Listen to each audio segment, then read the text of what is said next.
Bismillahirrahmanirrahim. Assalamualaikum warahmatullahi wabarakatuh. Alhamdulillahi rabbil alamin. Wassalatu wassalamu ala ashrafil anbiya'i wal mursalin Sayyidina wa habibina wa syafi'ina wa maulana Muhammadin wa ala alihi wa ashabihi wa man tabi'ahum ila yaumiddin, amma ba'du. Hadirin dan hadirat sekalian yang dimuliakan Allah Subhanahu wa taala, mari kita awali pengajian kita dengan membaca suratul Fatihah. Mudah-mudahan Allah Subhanahu wa taala memberikan kita ilmu yang bermanfaat, ilmu yang berguna untuk kebahagiaan dunia dan akhirat kita, dan mudah-mudahan kita bisa mengamalkan ilmu kita dengan istiqamah ala hadhihi niyyah wa ala kulli niyatin salihah wa ila hadratin nabiyil mustafa rasulullah sallallahu alaihi wasallam wa ala alihi wa ashabihi wa azwajihi wa dzurriyyatihi syai'un lillahi lahumul fatihah. A'udzu billahi minasy syaithanir rajim. Bismillahirrahmanirrahim. Alhamdulillahi rabbil alamin arrahmanir rahim maliki yaumiddin. Iyyaka na'budu wa iyyaka nasta'in. Ihdinas siratal mustaqim. Shiratal ladzina an'amta 'alaihim ghairil maghdubi 'alaihim waladdallin. Amin. Rabbi ighfir lana wa liwalidayna. Amin.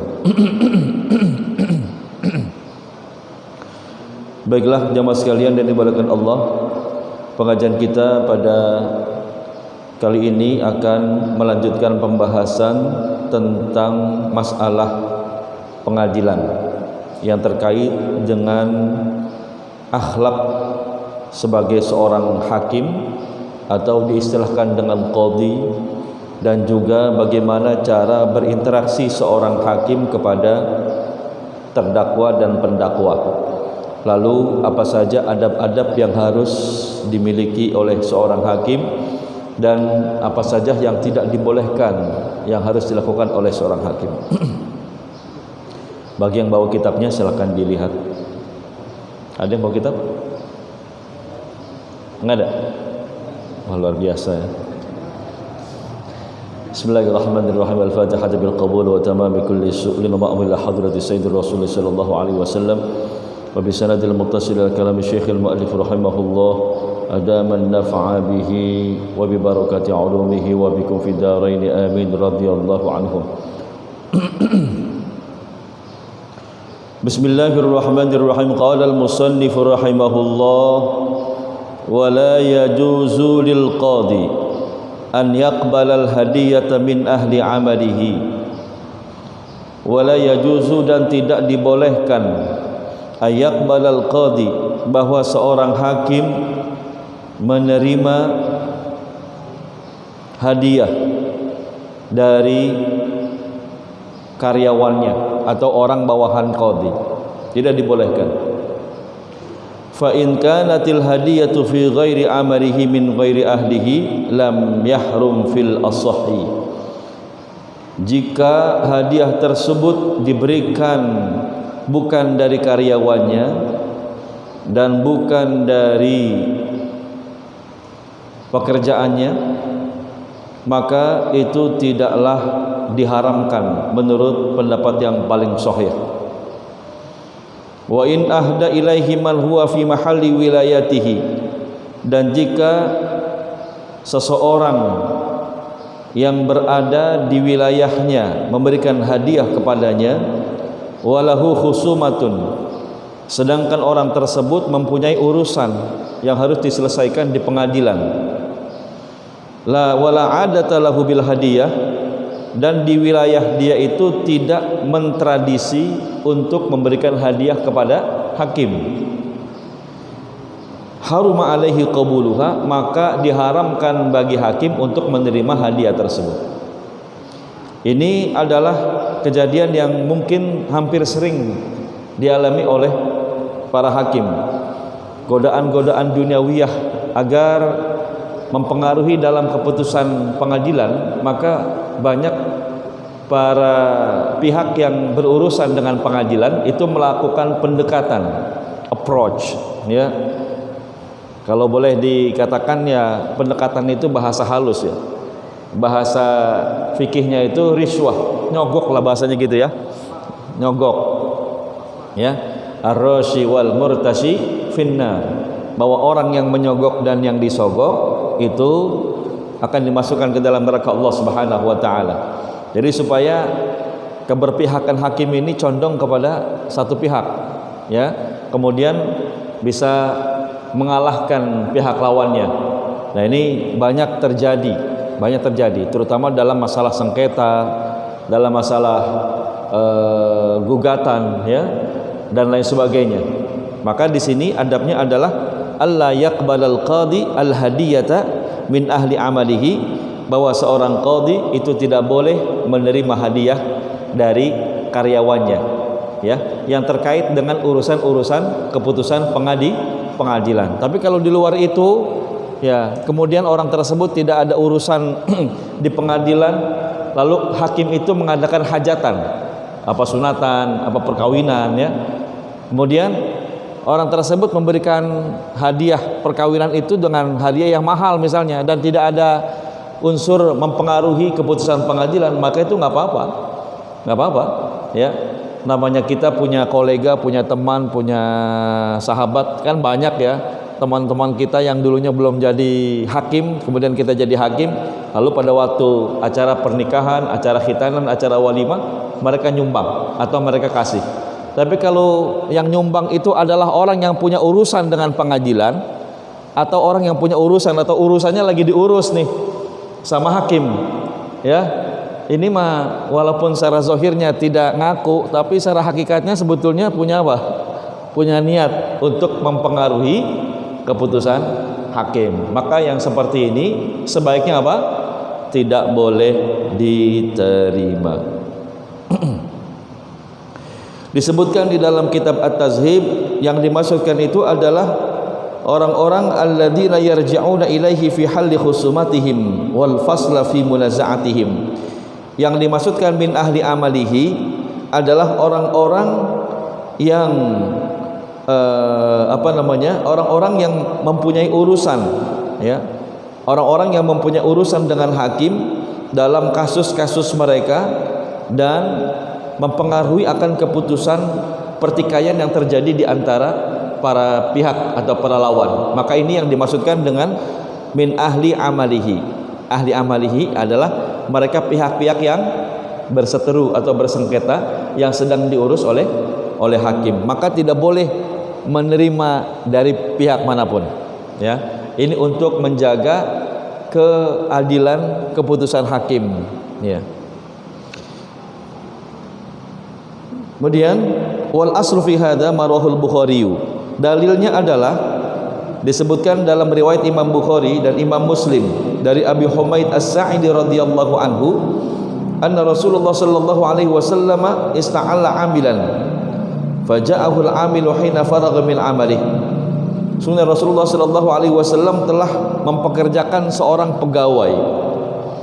Lalu pegawai itu setelah selesai dari tugasnya, dia mendatangi Rasulullah sallallahu alaihi wasallam faqala, ya Rasulullah, hadza lakum wa hadza uhdili. Kata orang tersebut yang ditugaskan untuk mengadili atau menjadi hakim, kata orang tersebut kepada Nabi, ya Rasulullah, ini untukmu. Nabi dikasih nih, kasih apa nih? Kasih bagian, ya. Wa hadza uhdili, sedangkan yang ini untuk aku hadiahkan buat diriku. Faqala lahu, lalu Nabi berkata kepada orang itu, afala qa'atta fi baiti abika wa ummika fanazarta ayuhda laka amla. Bagaimana sekiranya kamu duduk di rumah bapakmu atau di rumah ibumu, kemudian kamu perhatikan apakah bapak ibumu ngasih hadiah atau tidak, gitu ya. Jadi istilahnya ini, pantas enggak, ya, kalau bapak dan ibunya itu ngasih hadiah sama anaknya yang duduk di rumah orang tuanya. Ya, sama seperti orang tersebut kan duduk, maksudnya ditugasi oleh Rasulullah sallallahu alaihi wasallam, tugas melaksanakan kewajiban, berarti ya. Apakah pantas dia dikasih hadiah? Kan enggak pantas sebetulnya, gitu. Summa qama Rasulullah sallallahu alaihi wasallam asyiyatu ba'da shalah fatashahada wa athna 'ala Allah bima huwa ahluhu. Kemudian Rasulullah sallallahu alaihi wasallam berdiri setelah selesai melaksanakan salat, lalu bersyahadat dan memuji Allah Subhanahu wa taala. Summa qala fama balul amil nasta'miluhu fayatina fayaqul hadza min amalikum wa hadza uhdili. Kata Nabi sallallahu alaihi wasallam memberikan nasihat kepada jamaah ya setelah selesai sholat. Nah, ini salah satu cara Nabi jika ada masalah yang terjadi di masyarakat Islam, maka Nabi nggak nunggu sampai besok. Nabi saat itu selesai sholat langsung berdiri menyampaikan. Contohnya misalnya nih, kalau kita punya kesalahan atau kekeliruan dalam masalah sop sholat aja misalnya nih ya, itu jangan ditunda untuk meluruskan kesalahan itu sampai besok. Ya, misalnya ada jamaah kalau jadi masbuk dan dia sendirian di sop yang belakangan ya, yang belakangnya itu ngisinya bukan dari tengah tapi dari mana? Dari pojok. Nah, ini kalau nggak dikasih tahu segera, besok-besok begitu lagi tuh. Nah, itu kalau Nabi jika melihat hal itu selesai sholat ya, sedikit Nabi minta waktu menyampaikan pesannya kepada masyarakat dalam rangka untuk meluruskan ya, supaya masyarakat tidak tidak lupa. Nah, ini termasuk ketika ada masalah, ini kan seseorang melakukan kesalahan karena dia menerima hadiah dan Rasul dibagi gitu supaya dia tidak disalahkan sama Nabi. Rasul nih bagianmu ya Rasulullah, di bagian aku lah, begitu bahasanya ya. Maka pada saat itu Rasul mengatakan fama balul amil, ini ada seorang pegawai nasta'miluhu yang kami angkat dia sebagai pegawai yang kami pekerjakan. Fayatina fayaqul, kemudian dia datang kepada kami dan berkata hadza min amalikum wa hadza uhdili, yang ini adalah untukmu dan ini adalah hadiah untukku.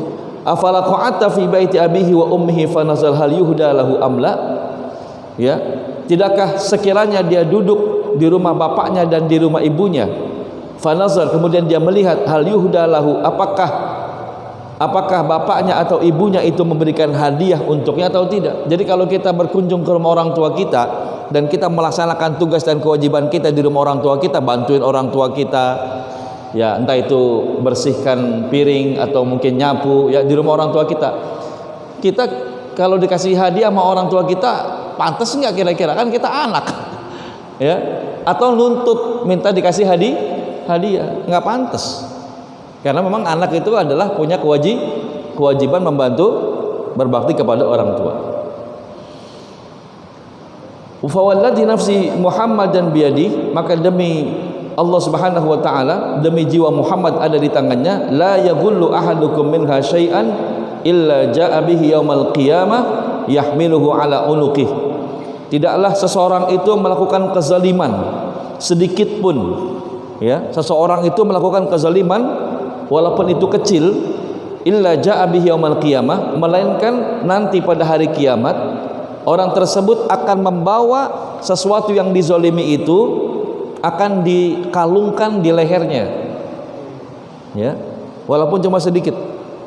Jadi kalau bapak-bapak nih yang sering jadi calo, ada yang jadi calo di sini, calo tanah misalnya ya, nyalo tanah, atau kita jualin tanah orang gitu ya, lalu kita berbohong satu jengkal saja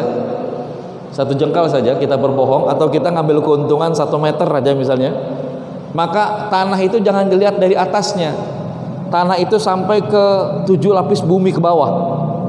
Jadi kalau kita berdiri di sini ngambil 1 meter, itu bukan 1 meternya yang kita lihat ya, ini kalau kita gali 1 meter ke bawah, masih punya kita bukan? Punya kita gak?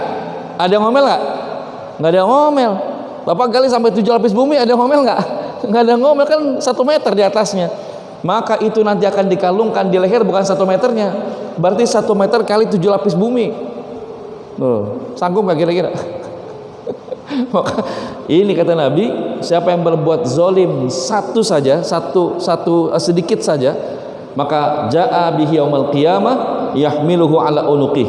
In kana ba'iran ja'a bihi lahu rugha'a. Jika dia bentuknya adalah keledai, maka akan dipikulkan nanti ya berbentuk keledai di lehernya. Jadi kalau nanti di hari kiamat kita lihat ada orang yang lagi manggul-manggul keledai, berarti dia berbuat zalim dengan keledainya. Ya. Nah, ini kenapa dikalungkan? Saya berpikir karena nanti manusia itu tingginya adalah seperti Nabi Adam. Ya, Nabi Adam itu tingginya adalah 60 hasta. 60 hasta itu adalah 30 meter. Ya, kalau cuma keledai mah kecil. Kalau satu keledai dikalungkan kecil apa berat apa enteng? Ya, enteng ya kalau satu keledai. Kan tingginya 30 meter. Berarti kalau tinggi masjid ini berapa meter nih? 15 meter. 15 meter ya? Ya, berarti 2 kali lipat dari ini ya. Luar biasa. Bapak-bapak kecil. Tapi nanti bapak-bapak semua penduduk akhirat itu akan tingginya seperti Nabi Adam alaihissalam. Makanya kalau kita lihat dari bentuk alat-alat siksaan yang digunakan oleh para malaikat itu gedenya seperti palu-palu gudam raksasa itu. Ya. Karena yang disiksa ini, wow, itu kayak gitu kira-kira itu. Buat alat mukulnya aja nggak tanggung-tanggung kayak tower ya. Itu dipukulkan sampai betul-betul babak belur, ya. Kemudian dikembalikan seperti semula, dibikin babak belur lagi, dikembalikan seperti semula. Sekurang-kurangnya itu adalah 500 tahun lamanya untuk hitungan hari dunia. Ya. Jadi jangan coba-coba ya. Oh, in kana ba'iran ja'a bihi lahu ru'a. Jika memang yang dizalimi itu adalah mengambil keledai, maka nanti dia akan bersuara seperti suara keledai. Kalau yang diambil itu adalah sapi, maka nanti dia akan bersuara seperti sapi. Dan jika yang diambil itu adalah, yang dizalimi itu adalah kambing, ngambil kambing orang, maka dia akan bersuara seperti kambing. Jadi kalau tiga-tiganya ya berbunyi semua itu. Keledai, suara sapi ya. Kalau ngambilnya ayam berarti seperti suara ayam. Nah, jadi itu pertanda ya kalau orang tersebut telah berbuat zalim. Faqad ballagtu, sungguh aku telah menyampaikan, ya. Nah, yang dimaksudkan dengan isti'mal di sini bahwa orang tersebut ditugasi oleh Rasulullah sallallahu alaihi wasallam sebagai petugas untuk mengumpulkan zakat, petugas pengumpul zakat, ya.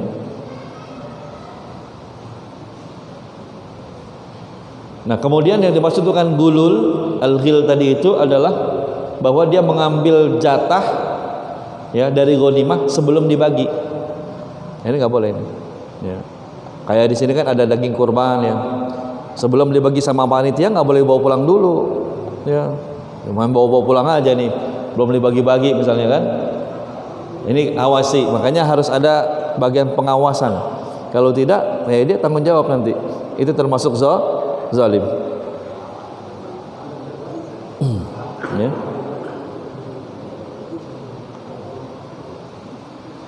Nah, kenapa petugas tadi itu dianggap berbuat gulul?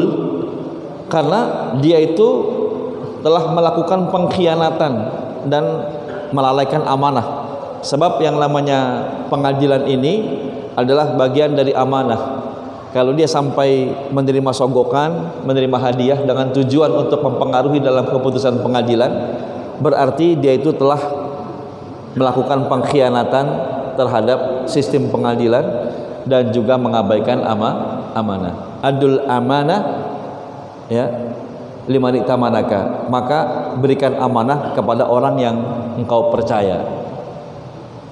Baik, kita lanjutkan.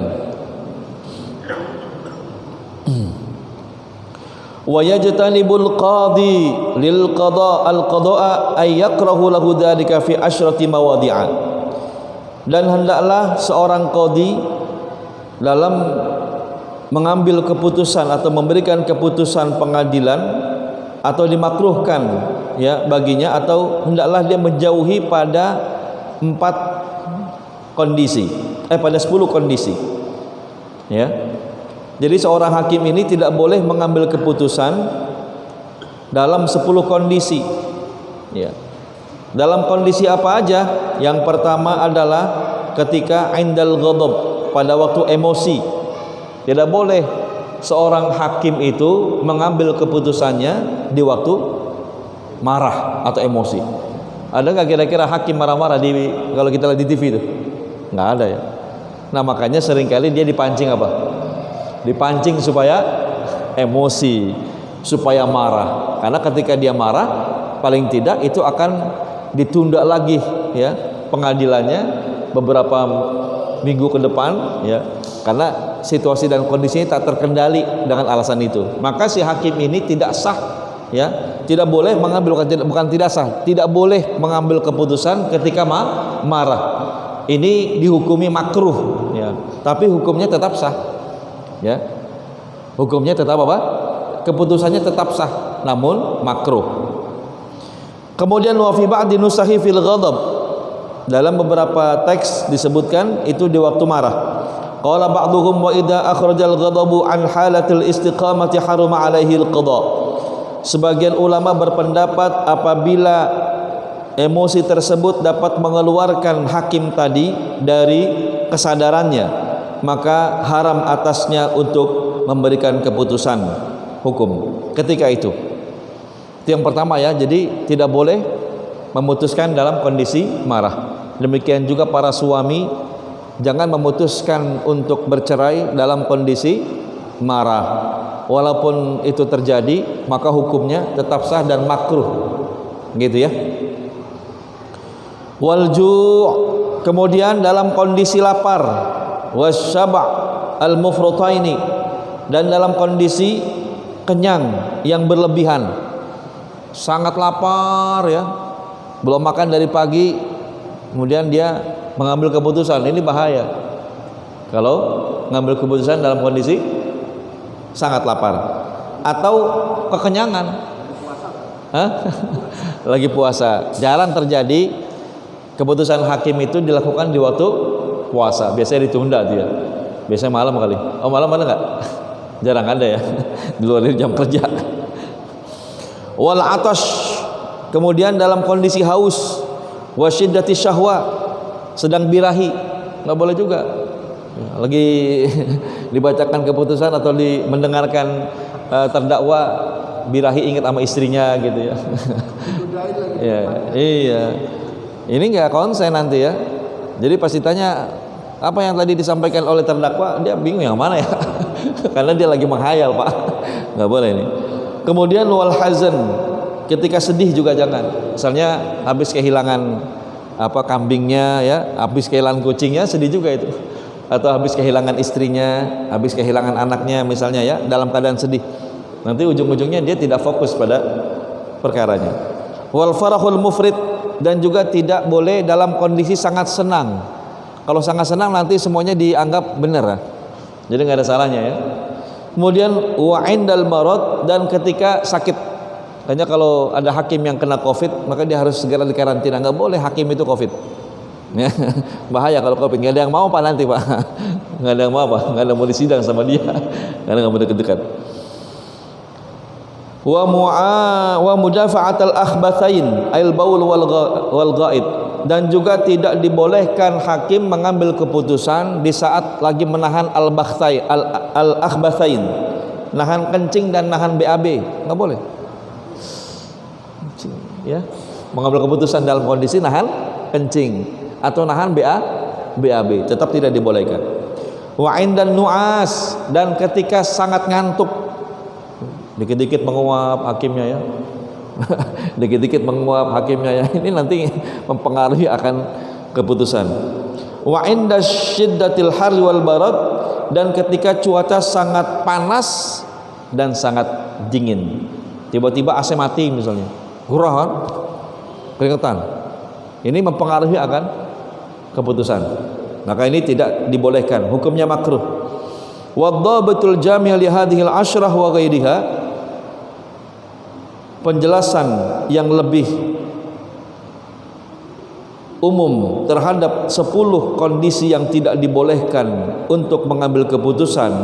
Annahu yakrahul qadi al-qada fi kulli halin yasu'u khuluquhu, yaitu maksudnya adalah dari 10 kondisi tadi disimpulkan, disederhanakan bahwa seorang hakim itu makruh untuk mengambil keputusan di setiap kondisi yang dapat merusak perangainya atau merusak akhlaknya Ya, kayak tadi misalnya dikit-dikit hakim nguap, dikit-dikit hakim nguap, atau dikit-dikit hakim kelihatan disaksikan sama orang lagi birahi misalnya, ya garuk-garuk, atau badannya goyang-goyang, pantatnya goyang-goyang misalnya gitu ya. Nah, ini kan kelihatan kondisi yang berbeda. Wa idza hakama fi hali mimma taqaddama nufida hukmuhu ma'al karahah. Apabila dia memutuskan suatu perkara dari 10 kondisi yang tadi disebutkan, maka hukumnya tetap sah tapi makruh. Ya, di sini penegasannya. Baiklah, kita lihat di sini penjelasannya. Ya sama aja tadi yang seperti saya jelaskan ya. Hadis-hadisnya di sini ada ya, bahwa dalam riwayat Imam Bukhari, Imam Muslim dari Abi Bakrah radhiyallahu anhu qala sami'tu Nabiy sallallahu alaihi wasallam yaqul, Nabi bersabda, la yaqdiyanna hakamun bainas naini wa huwa ghadban. Tidaklah dibolehkan hakim itu memutuskan dua pihak dalam keadaan emosi, ya, dalam keadaan emosi. Jadi nggak boleh. Ini ada beberapa penjelasan di dalam footnote dari kitab At-Tazhib ya, yang terkait dengan 10 kondisi tadi. Baik, sebelum saya lanjutkan, barangkali ada jamaah yang mau bertanya, saya persilakan. Ada? Ya, silakan. Kalau kita lagi sholat,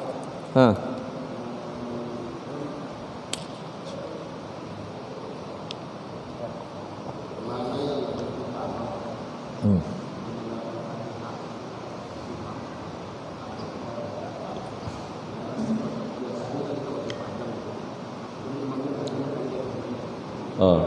Mendengarkan Fatihah imam atau baca iftitah di saat kita makmum ya, salat berjamaah.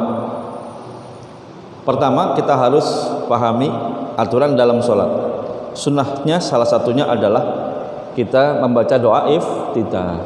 Nah, imam ini sebelum memulai untuk membaca Fatihah, dia juga sunnah membaca doa iftitah. Biasanya dia agak diam sebentar. Allahu Akbar. Dia baca cepat biasanya Allah berkata. Biasanya itu ada doa yang lebih pendek, Allahumma baina baina khataaya wa baina baina wasyal maghribi misalkan gitu ya. Terus langsung Bismillahirrahmanirrahim. Ya. Maka dalam kondisi seperti itu si makmum ini tetap masih boleh untuk membaca doa iftitah. Gitu ya. Tetap masih boleh. Ya, karena itu hukumnya sunnah. Enggak baca iftitah pun boleh. Gitu pada saat imam membaca Fatihah ya. Setelah kita selesai membaca doa iftitah, maka kita dengarkan bacaan Fatihah imam. Ya, maka pada saat kita membaca doa iftitah di dalam sholat itu, bacanya jangan terlalu pelan, jangan terlalu lambat maksudnya. Agak sedikit cepat. Allah berkabir walhamdulillah wa subhanallahi wa jalla wa jalla wa samad wa khalifah muslim ma ana min salati wa nusuki mahya wa rabbil alamin la syarika lahu wa wa ana minal muslimin. Misal gitu ya. Ya kan selesai itu paling berapa 1 menit mungkin ya selesai. Baru kita dengarkan Fatihah. Jadi kita dapat pahala membaca doa iftitah juga ya. Kemudian kita juga bisa mendapatkan pahala mendengarkan bacaan Fatihah imam. Yang jadi persoalan itu adalah ketika selesai imam membaca Fatihah dan waladhdallin amin, kemudian membaca surah ya, yang terjadi khilaf di kalangan ulama adalah apakah makmum itu mendengarkan bacaan surahnya imam ataukah kita baca Fatihah. Ini yang jadi persoalan. Kalau doa iftitah sih nggak jadi masalah, itu kan sunnah. Kalau Fatihah itu kan kaitannya rukun dalam sholat. La sholata liman la yaqra bi fatihatil kitab. Tidak sah sholat seseorang jika dia tidak membaca Fatihah. Maka di sini terjadi perbedaan dalam 2 mazhab. Mazhab yang pertama adalah mewajibkan kita untuk membaca Fatihah ya setelah imam selesai waladhdallin amin. Ketika imam membaca surah, maka kita ini sebagai makmum tetap wajib membaca Fatihah. Jika kita tidak membaca Fatihah dalam mazhab ini, maka tidak sah. Kecuali masbuk. Kalau masbuk kita nggak keburu sedapatnya, ya. Jadi ya jangan kita sempurnakan sampai Fatihah kita selesai, kemudian kita ketinggalan takbiratul intiqal, takbir perpindahan gerakan sholat. Maka kalau kita tertinggal dari takbir intiqal tadi, pergerakan sholatnya imam, maka kita akan kehilangan jamaah. Itu namanya kita mufaraqah, terputus. Jadi Fatihah kita itu kalau gitu gimana? Sudah ditanggung oleh imam, kan kita masbuk. Kita ini masbuk ya, yang ketinggalan gabung dalam berjamaah. Misalnya pas kita Allahu Akbar, imam ruku langsung. Gitu. Selama kita masih dapat rukunya imam, maka kita dapat 1 rakaat. Tapi kalau kita ketinggalan rukunya imam, kita cuma dapat i'tidalnya doang, maka kita kurang 1 rakaat tuh. Ini pernah ada orang sholat di sebelah saya, ini orang tahu apa nggak tahu saya nggak ngerti.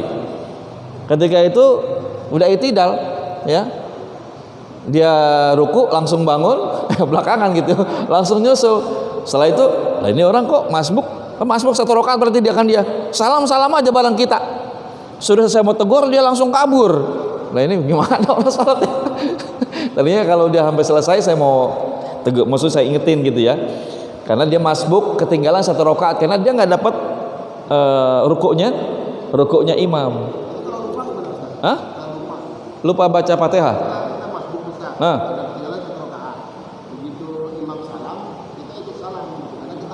Oh. Kalau berdiri aja. Iya nggak apa-apa, berdiri aja. Kan lupa tadi. Nanti setelah itu sujud sahwi. Ya, karena lupa. Nah ini seringkali hal-hal kecil barangkali perlu ditegaskan ya. Maka yang sering terjadi adalah imam dalam posisi dia lupa. Ini rakaatnya harus tahiyat apa rakaat ketiga nih? Ya, salat zuhur misalnya, salat zuhur. Harusnya kan duduk tahiyat pertama. Tapi kadang-kadang mungkin imam lagi banyak urusan ya, dia lupa. Harusnya duduk, dia apa? Dia bangun. Kalau imam itu sudah posisi tegak berarti ya, di dengkul kita udah lurus nih, udah lurus. Kemudian di belakang baru subhanallah, kan berarti ngikutin imam tuh, dia salah. Maka kalau imamnya sudah berdiri tegak, lanjutkan, makmum pun harus ikut, jangan balik ke bawah. Kalau baru setengah begini, imam subhanallah, duduk balik ke bawah, nggak apa-apa itu nggak perlu sujud sahwi itu mah. Tapi kalau sudah bangun udah tegak, nah tetap itu lanjutkan rakaat ketiga, nanti sebelum salam sujud sahwi.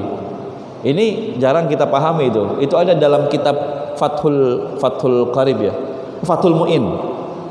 Dalam kitab Fathul Mu'in atau kitab I'anatul Talibin, itu lebih luas daripada kitab Fathul Qarib yang kita bahas ini. Nah, itu pendapat yang pertama tadi, Fatihahnya wajib dibaca ya. Kalau pendapat yang kedua, pendapat Imam Hanafi, tidak wajib membaca Fatihah kalau dia makmum. Tidak wajib. Jadi cukup dia dengarkan saja bacaan surahnya imam. Karena di dalam Al-Qur'an dalilnya apa? Dalilnya Imam Hanafi adalah wa idza quri'al Qur'anu fastami'u lahu wa ansitu. Apabila Al-Qur'an dibacakan maka hendaklah fastami'u. Istima' itu beda dengan sama'. Istima' itu adalah mendengarkan dengan khusyuk. Wa ansitu ya, dan dengarkan dengan baik. Gitu. Dalam mazhab Hanafi, maka ketika makmum dia tidak wajib membaca Fatihah, sah salatnya dalam mazhab Hanafi ya. Tapi dalam mazhab Syafi'i tidak sah salatnya kalau tidak membaca Fatihah, kecuali dalam kondisi tadi. Ya, kalau kita masbuk, tinggalan, kemudian tidak sempat menyempurnakan Fatihah kita. Ya, kadang-kadang ada begini Pak, jamaah nggak ngerti, dia baca Fatihah disempurnain. Ya, si imam udah ruku nih, masih baca aja Fatihahnya itu. Dibaca Fatihah sampai selesai. Sampai imam i'tidal baru dia ruku. Ini udah ketinggalan jamaah. Udah mufaraqah begitu. Jadi kalau kita mendahului imam, berarti kita sudah mufaraqatul jamaah. Mufaraqatul jamaah. Jelas? Iya, tetap sah salatnya, tapi nilai jamaahnya jadi terputus. Ya gitu. Ada lagi silakan. Yang lain? Ya. ngikutin kan, pengen dapat fatihah, pengen dapat ayat gitu ya. Misalnya imam baca alhamdulillahirobbilalamin pas jam mimbar, dia baca alhamdulillahirobbilalamin, ngikuti boleh nggak? Di dalam adab sholat kita itu tidak dibolehkan kita mengikuti bacaan imam, ya. Ketika kita sedang menjadi makmum, yang sebaiknya adalah kita mendengarkan bacaan imam sambil kita mentadaburi makna yang terkandung di dalamnya, gitu ya. Kalau misalnya menyimak boleh, menyimak bacaan imam. Tapi kalau ngikuti, apalagi ngikutin bapak itu tidak terasa sampai bersuara. Ya, misalnya imam baca surah Alhamdulillah, si imam makmum ya secara nggak sengaja kan akhirnya kan dia lupa diri, ngikutin kedengeran suaranya. Nanti makmum yang lain nyangkanya itu bacaan imam lagi, kan nggak tahu kalau sopnya panjang. Jadi adabnya itu adalah tidak dibolehkan kita mengikuti bacaan imam. Kalau nyimak bacaan imam boleh. Ini sering terjadi ya kalau di Masjidil Haram, di Masjid Nabawi, yang para penghafal Al-Quran, ya, atau yang tidak hafal Al-Quran ketika sholat tarawih Ramadan, supaya mereka tidak ngantuk, salah satu caranya adalah mereka menyimak dengan Al-Quran kecil. Kalau sekarang mungkin pakai HP kali ya, jadi selesai langsung kantongin gitu ya, gitu. Kalau di sana kadang lucu-lucu Pak orang Arab, ya, ini terdengar suara ya, suara dari handphone itu diambil Pak, ambil truk ya. Ya di ini dulu, kadang-kadang dibalas dulu, bukan masukin lagi gitu ya. Kan yang penting nggak bicara katanya gitu. Ini nggak boleh mengganggu kehusuan dalam sholat. Sempat balas SMS WA gitu ya ketika sholat, lucu juga gitu. Nah ini makanya harus diperhatikan hal-hal yang seperti itu. Jelas ya? Jelas Pak? Ya, jadi bagusnya dengarkan. Ya, pahami bacaan imam. Misalnya Bapak sering mendengarkan imam baca surah apa nih, atau baca Fatihah, Bapak tahu terjemahnya, itu renungkan maknanya supaya kita lebih khusyuk kepada Allah, khusus sholat kita. Kalau kita ngikutin bacaan imam, kita nggak paham maknanya, kita kurang khusyuk jadinya. Kalau kita tahu artinya, ya, kemudian kita sambil di dalam hati kita memahami maknanya, maka sholat kita tambah apa? Tambah khusyuk. Ya, ada lagi silakan.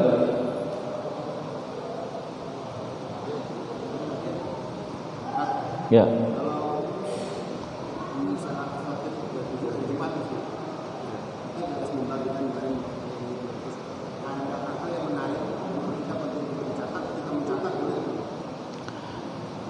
Mencatat ketika dalam khutbah ya. Nah ini pertama kan kita harus khusyuk mendengarkan bacaan khotib atau tausiah dari khotib. Jarang sekali saya menemukan ya, yang saya lihat ketika khotib sedang menyampaikan khutbahnya dia itu mencatat. Jarang. Kalau mau direkam, ya, ya. Kalau sekarang ya nggak apa-apa, rekam boleh. Rekam kan itu tidak mengganggu kehusuan kita dalam mendengarkan. Kalau ini kan mencatat, khotib ini kan penyampaiannya cepat, ya nggak? Nanti takut-takut kita ketinggalan ceramahnya atau tausiahnya kelewat, akhirnya kita jadi kurang khusyuk gitu ya dalam mendengarkan khotib. Jadi sebaiknya tidak melakukan apapun kecuali mendengarkan khutbah. Sebagaimana malaikat yang tadinya tugasnya mencatat orang sebelum khotib naik ke atas mimbar, maka ketika khotib sudah naik ke atas mimbar, malaikat tutup buku, tutup catatannya. Lah kita lagi buka catatan. Malaikat aja tutup catatan ya. Yang datang lebih awal 1 jam sebelum sholat dapatnya onta, gitu ya. Yang datangnya setengah jam sebelum waktu sholat dapatnya kambing, ya. Yang datangnya 10 menit sebelum azan dapatnya ayam, gitu. Yang datang setelah azan nggak dapat apa-apa Pak, telur. Yang nggak tercatat dia jadinya. Sah salat Jumat kita, sah, tapi tidak termasuk dalam catatan malaikat. Orang tua kita dulu, ya termasuk engkong saya itu kalau salat Jumat 1,5 jam sebelum waktunya udah nyampe di masjid Pak. Padahal rumahnya jauh Pak, jalan kaki jauh Pak. Orang tua kita tuh pakai baju kebesaran, ya, Walaupun dia bukan ustadz, bukan kiai, tapi orang tua kita tuh biasanya pakai baju apa? Baju kebesaran, pakai udeng-udeng, Pak. Rumahnya jauh, Pak, datangnya 1,5 jam sebelum sholat Jumat. Lah ini kita yang rumahnya berapa langkah dari masjid, datangnya pas qomat atau datangnya pas azan berkumandang. Padahal pada saat itu malaikat mencatat, kalau bisa kita saat itu banyak berdoa, baca Quran, berzikir. Itu yang dilakukan pada waktu sebelum Jumat. Maka mereka berlomba-lomba datang sebelumnya, kemudian memperbanyak ibadah di dalam masjid. Ya, saya kira itu. Ada lagi, silakan. Ya.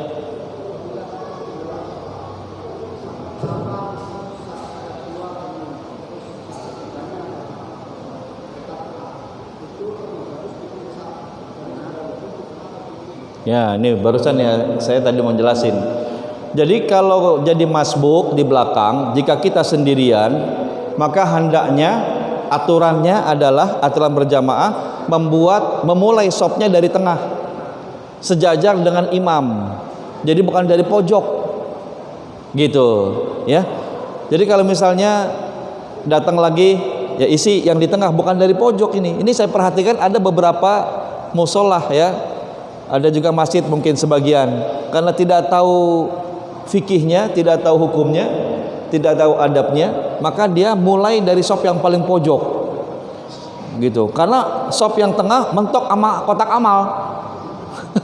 Karena pas ada kotak amal tuh, ya ada yang begitu, Pak, itu. Jadi lompat, dilompatin ya. Nah ini juga harus meletakkan sesuatu tidak mengganggu sop dalam berjamaah. Jadi dimulai dari tengah. Kalau susunan dalam shop berjamaah, yang bagian depan ini adalah terutama di bagian imam, di belakang imam, ini orang-orang yang ngerti fikih nih kalau bisa. Ya seperti guru kita Ustaz Lukman ya, siapa lagi di sini? Ya imam-imam yang udah biasa. Takutnya nanti apa imamnya pingsan, itu bisa diganti di depan ya. Kalau batal mungkin jarang ya. Batal mungkin jarang. Kenapa kadang-kadang di dalam sini ada pintu masuk ke sana dan di situ ada tempat wudhu. Takutnya imam batal, dia nggak perlu ke belakang, betul nggak? Ya, itu ada beberapa masjid menyediakan tempat duduknya imam, gitu, supaya ketika dia batal, dia nggak ganggu, nggak ke belakang-belakang. Jauh lagi kalau ke belakang, udah dikit lagi mau naik khotib, tiba-tiba dia batal, Pak. Bagaimana itu? Kan repot juga ke belakang-belakang tuh. Nah itu ya. Jadi shop ini harus diisi sama orang-orang yang ngerti fikih ya, untuk gantikan imam. Yang kedua bapak-bapak ya, orang yang dewasa. Terus shop yang berikutnya adalah remaja. Shop yang berikutnya adalah anak-anak. Anak-anak jangan ditempatkan di shop yang tengah-tengah atau di depan, karena mereka ini sering gaduh ya, bersuara. Nah baru shop yang paling belakang itu adalah perempuan, gitu. Kalau di Masjid Nabawi ya, karena masuknya kita itu dari pintu utama di belakang, maka bagian perempuan diletakkan di samping, di pintu 29, tahu ya, di pintu 29. Jadi bukan di belakang persis. Kalau di belakang ganggu dong orang mau masuk di pintu utama. Jadi ditempatkan di samping. Itu juga dibolehkan asalkan posisinya tidak mendahului imam. Ya, seperti misalnya di Mushola Imanul Muttaqin tuh ya, itu kan masuk dari belakang, ya. Maka di situ posisi perempuan adanya di samping. Saya bilang nggak apa-apa sampai ke depan, asalkan dia ada dinding pembatasnya dan tidak mendahului imam, gitu, nggak masalah. Yang penting tidak mendahului imam. Itu tertib dalam berjamaah begitu shopnya, jelas. Makanya kalau ada anak-anak di sini harus ada penjaganya di belakang yang bertugas untuk mengamankan situasi. Ya kayak ini Pak Radio ya. Ada lagi?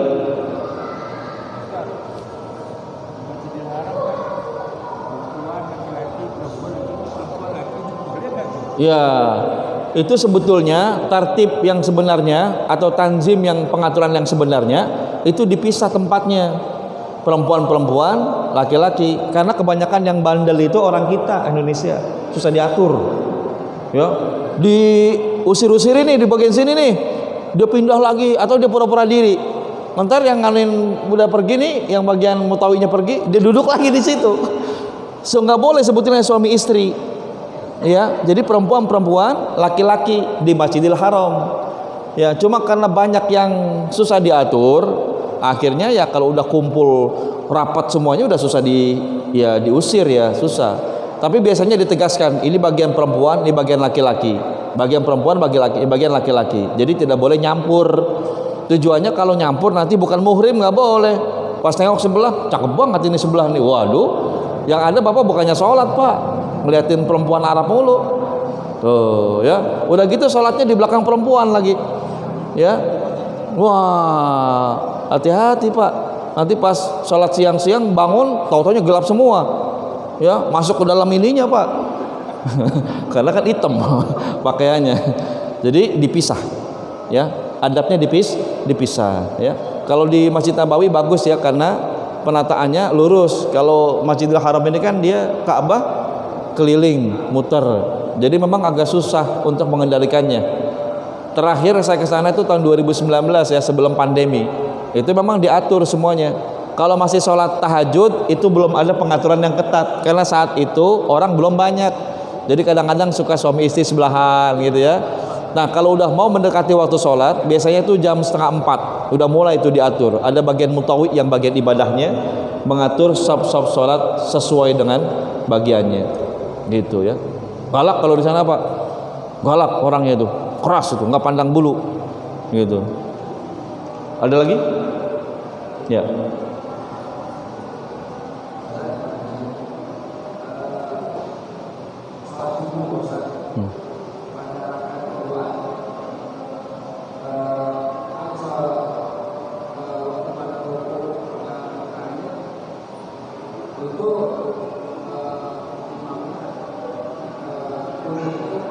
Kunut. Terus?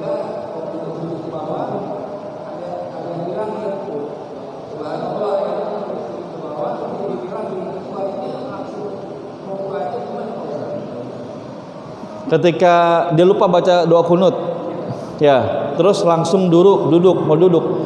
Nah, ini juga sama. Tadi kan saya bilang, kalau dia mau berdiri baru setengah diri, ada yang ngingetin di belakang, ya, boleh dia duduk lagi. Ya, kalau udah tegak, teruskan rakaat berikutnya. Demikian kalau misalnya waktu dia mau baca kunut ya lupa, pas baru setengah ruku diingetin, bangun nggak apa-apa. Ya, bangun lagi maksudnya tegak lagi. Tapi kalau sudah sujud baru ada yang teriak subhanallah, lanjut. Tapi nanti sebelum salam itu sujud sahwi. Setelah tahiyat sebelum salam sujud sahwi. Karena dalam mazhab Imam Syafi'i kunut itu termasuk bagian yang jika ditinggalkan harus sujud sahwi. Ya, jika ditinggalkan harus sujud sahwi. Dalam mazhab yang lain Hanafi maka tidak dianjurkan untuk tidak dianjurkan untuk kunut subuh ya. Karena bagi dia itu kunut subuh itu tidak ada riwayat yang sahih menurut mazhab Hanafi. Kalau dalam mazhab Syafi'i itu ada riwayat yang sahih yang menjelaskan tentang bahwa Nabi sallallahu alaihi wasallam kunut di salat subuh sampai beliau faraqul hayat, meninggal dunia. Ya. Jadi kalau mazhab Syafi'i harus sujud sahwi kalau enggak kunut. Tapi dalam mazhab Hanafi itu tidak perlu ya sujud sahwi. Kalau dalam mazhab Maliki itu kunutnya itu sebelum ruku. Kunutnya. Ya, jadi beda-beda. Ada beberapa mazhab yang kunutnya itu tidak sama waktunya. Kalau Imam Syafi'i habis ruku ya, maka ketika berdiri baca kunut. Tapi kalau dalam mazhab Maliki sebelum ruku dia kunut. Gitu. Jadi beda-beda. Ya begitu ya. Jika memang dia itu sudah setengah ruku masih boleh untuk bangun lagi ya berdiri untuk kunut subuh. Tapi kalau dia sudah sujud tidak perlu dia bangun lagi untuk kunut subuh, cukup nanti diganti dengan sujud sahwi. Sujud sahwi itu adalah sujud karena lupa. Jelas? Ya, ada lagi? Ada? Hah? Enaknya ikut mazhab siapa katanya? Yang mana? Enggak enaknya ikut mazhab apa? Oh, yang bertanya Bapak ini mazhabnya mazhab apa? Nah ini kalau mazhabnya apa, itu adalah rahasia individu masing-masing ya. Rahasia individu masing-masing ya. Jangan sampai nanti kalau ada di antara kita, oh mazhabnya beda, oh berarti kita enggak sepaham ya. Nanti akhirnya masalah. Atau misalnya Itu ada yang aman, ada yang enggak. ya, kalau di dalam anjuran Imam Hambali ini adalah termasuk mazhab yang tidak kunut, seperti yang terjadi di Saudi Arabia. Saudi Arabia itu nggak kunut karena mazhabnya Hambali, gitu ya. Tapi bagi beliau memberikan fatwa begini, bagi pengikut mazhabnya Hambali atau Hanafi yang nggak kunut, jika dia bermakmum kepada Syafi'i, kunut. Adabnya begitu. Kunut, apa salahnya kita angkat tangan? Itu pun tidak akan merusak nilai sholat kita, ya, untuk menjaga kebersamaan dan toleransi. Itu fatwanya begitu. Tapi kalau kita yang Syafi'i sama juga. Syafi'i yang kunut bermakmum kepada Hanafi atau Hambali nggak perlu kunut, dan kita nggak perlu sujud sahwi. Kata siapa harus sujud sahwi? Kan kita sudah ditanggung sama imam, innama ju'ilal imamu liyutamma bihi. Repot juga kalau kita yang mazhabnya Syafi'i melaksanakan umroh sama haji, kita sujud sahwi mulu. Tidak perlu sujud sahwi kalau kita mazhabnya Syafi'i bermakmum kepada Hanafi. Bahkan Imam Syafi'i sendiri ketika dia menjadi imam di masjidnya Imam Abu Hanifah, ketika beliau menjadi mufti di Mekah, di Baghdad, di Irak, maka beliau itu sholat subuh nggak pakai kunut dan tidak sujud sahwi. Apa tujuannya? Beliau orang yang berilmu, imam mazhab, untuk menghormati pendapatnya imam senior, Imam Abu Hanifah, walaupun imamnya itu sudah wafat lebih dulu daripada Imam Syafi'i, tapi tetap dihormati dan dimuliakan. Lah ini kita yang orang awam kagak ngerti, maksakan diri. Itu enggak merusak sholat. Selama itu tidak merusak sholat kita, maka kita harus ada toleransi, tasamuh bil mazahib, saling menghormati kepada mazhab yang ada. Saya sering salat subuhnya kan di samping musola ya. Musola saya ini, itu seringnya salat subuh nggak pakai kunut, nggak pernah sujud sahwi saya. Itu yang saya tahu dalam kitab-kitab fikih seperti itu. Tapi kalau saya jadi imamnya, selama di situ menjaga toleransi dan tidak ada larangan untuk kunut, saya kunut. Saya kunut. Kalau saya imam salat subuh, ya, pada tahu dah. Saya kunut di situ. Gitu. Nah, ini tujuannya adalah supaya kita harus bersatu dalam persamaan, bukan jangan kita mencari perbedaan. Ini pernah terjadi di Mesir. Itu seorang imam pergerakan Ikhwan al-Muslimun, namanya Imam Hasan al-Banna. Beliau ini ketika menyampaikan ilmunya di Kairo, maka seringkali jamaahnya bertanya satu masalah, bukan bertanya pengen tahu, tapi bertanya untuk ngetes ilmunya, dia mazhabnya apa nih. Kalau mazhabnya sama, gue terusin ngaji sama dia. Kalau mazhabnya beda, sampai di sini aja ngajinya. Tuh, nggak boleh begitu. Ya, terutama yang dicecer itu adalah masalah khilafiyah. Apa contohnya? Masalah tawassul. Oh, tawassul ya. Kalau kita ya Rabbi bil Mustafa balligh maqasidana wa fil lana ma madaya wasi'al karami. Hambali nggak boleh. Karena di situ pakai bil Mustafa, ada tawassulnya. Lalu Syafi'i boleh tawassul bin Nabi, karena banyak orang yang berdoa dengan menyebut nama Rasulullah sallallahu alaihi wasallam. Kalau kamu sakit ingin disembuhkan oleh Allah, sebut namaku. Allahumma sholli ala sayyidina Muhammad wa ala alihi. Itu kan tawassul kepada Rasulullah. Tuh, saya pernah waktu itu jadi penerjemah mutarjim di Aceh ketika tsunami ya. Itu saya jadi mutarjim dua bahasa Arab, bahasa Inggris. Nah, ini yang saya terjemahkan adalah petugas dari Arab Saudi, petugas bulan sabit merah, mazhabnya Hambali, gitu ya. Waktu itu saya baca apa tuh? Baca Ya Rabbi bil Mustafa lagi iseng-iseng gitu. Oh, ya hasbi itu. Enta ta'mal tawassul yani ma'an nabi, hada la yajuz kata dia. Lakin fi mazhabi ana hada yajuz. Ya. Hada yajuz.